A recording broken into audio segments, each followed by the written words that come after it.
નમસ્કાર દર્શક મિત્રો, આપ જોઈ રહ્યા છો 24 ન્યૂઝ ગુજરાત, જ્યાં સમાચાર છે સત્યના પક્ષે અને જનતાના માટેની લડત છે નિરંતર.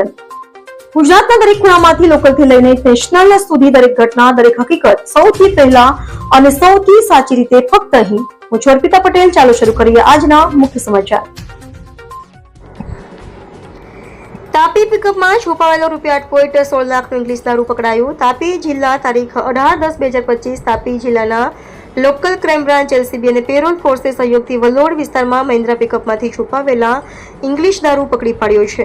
આ દારૂનો કુલ મૂલ્ય ₹8,16,520ની આસપાસ હોવાનું જણાવવામાં આવ્યું છે. પોલીસને ખાનગી બાતમી મળી હતી કે વલોડ ભેંસખાતી રોડ પરથી એક પિકઅપ GZ19Y1515 નંબર સાથે ચાલતી છે, તેમાં ઇંગ્લિશ દારૂ છુપાવાયો છે. પકડી પાડેલ વાહનમાં કેબિનની બોડીના ભાગમાં ખાસ ખાનું બનાવી દારૂ છુપાવ્યો હતો. આ મામલે કાયદેસરની કાર્યવાહી વાલોડ પોલીસ સ્ટેશન દ્વારા આગળ વધારી છે.